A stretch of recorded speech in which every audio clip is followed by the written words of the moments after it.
Good day. Today is Friday, the 27th of March, 2026. We'll discuss one of the most operationally revealing developments of this conflict. Not just the scale, striking 90 targets in a single night is significant, but what that number represents in coordination, intent, and future capability. When a state demonstrates the ability to strike at scale, the question is no longer what happened, but what can happen next. So I want to begin with a simple question. What does it actually mean to hit 90 targets in a single night? Not in headline terms or as a number to impress, but in terms of logistics, planning, systems coordination, and strategic intent? The answer to that question tells us far more about the conflict's trajectory than the number itself. To understand why this matters, we need to step back and look at the conflict's structure over the past weeks. What we've observed is not conventional war with troop movements, but a system-level confrontation. A conflict defined by infrastructure targeting, long-range strike capability, and economic pressure. And within that system, geography plays a decisive role. Iran operates from depth, with strategic space, layered defenses, and multiple internal launch positions. Its adversary, by contrast, operates in a compressed geographic environment, with critical infrastructure concentrated. That asymmetry, space versus concentration, is one of the defining features of this conflict. Now, into that context, we introduce the event itself. Iran conducted a coordinated overnight operation targeting 90 separate sites. These were not random or symbolic strikes. Targets included military installations, logistical nodes, radar systems, and supporting infrastructure. Not just assets, but the systems that allow those assets to function. This is where the significance emerges. Striking one or two targets can be achieved through precision. Striking 90 requires something entirely different. It requires coordination across platforms, timing, intelligence, and most importantly, confidence in execution. But even that is not the most important part. The more important question is this: why 90?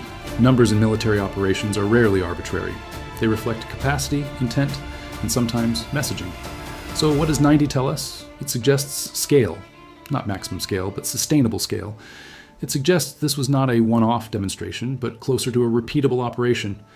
That distinction is critical, because if an action can be repeated, it becomes a strategy. To understand why this event is different, we need to look at how these strikes were likely conducted.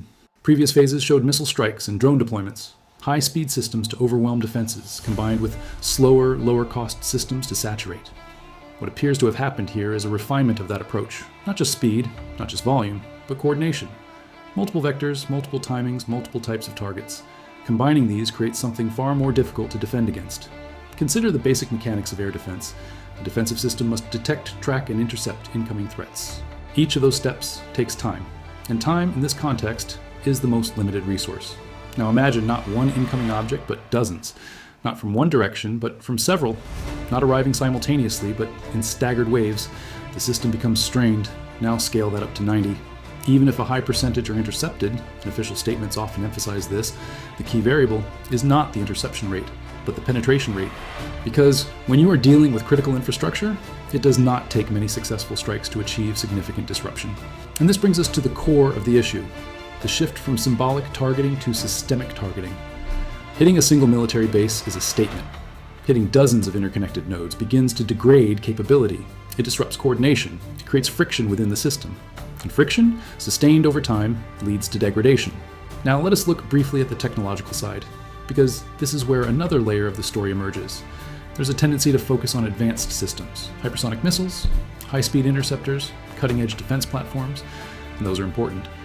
But what we are seeing, increasingly, is the effectiveness of relatively simple systems when deployed at scale: lower-cost drones, long-range loitering munitions, systems that are not individually decisive, but collectively impactful.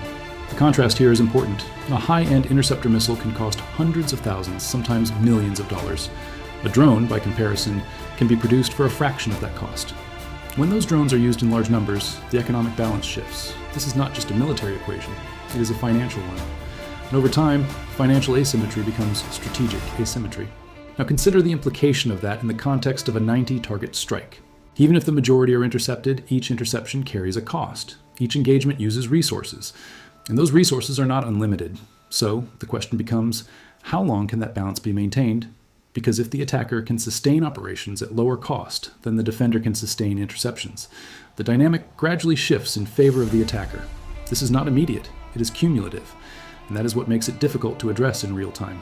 Now, beyond the immediate military implications, there's an economic dimension that is often less visible but equally important.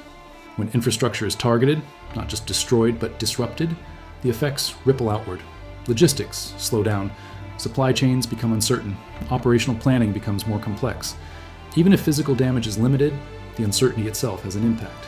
Air traffic may be reduced, transport routes may be altered, systems may be taken offline as a precaution, and all of this contributes to a broader sense of instability.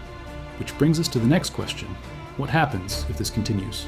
Because a single night of strikes, even at this scale, is one thing. Repeated operations of similar scale are something else entirely. If 90 targets can be hit once, can it happen again? And if so, how frequently?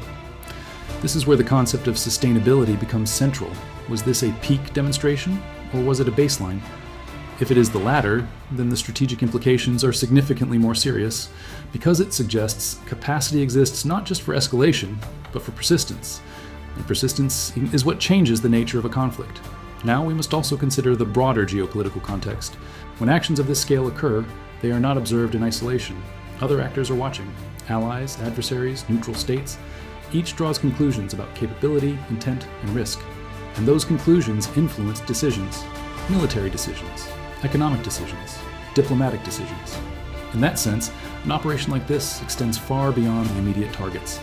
It becomes part of a larger signaling process. Now, there's one final aspect that deserves attention, and it is perhaps the most subtle: the psychological dimension. Large-scale coordinated strikes create a perception of reach, capability, and unpredictability. And perception in conflict is not secondary to reality, it is part of reality. If a system is perceived as vulnerable, even if largely intact, behavior changes. Decisions become more cautious, responses become more measured, risk tolerance decreases, and all of that shapes the trajectory of the conflict. So when we look at this event, 90 targets struck overnight, we should not think of it simply as a number. We should think of it as a demonstration of coordination, of scale, of evolving strategy, and perhaps most importantly, of intent. Because the question now is not whether such operations can occur, it is how they will evolve. Will the scale increase? Will the targets shift? Will new methods be introduced? And how will the opposing side adapt? These are not questions that will be answered immediately. They will unfold over time. But what is clear is that the dynamics of the conflict are changing, gradually, systematically. And events like this are markers of that change. Anyway, that is me for today. In these uncertain and increasingly complex times, wherever you are watching from, I wish you peace and safety. Have a very good day.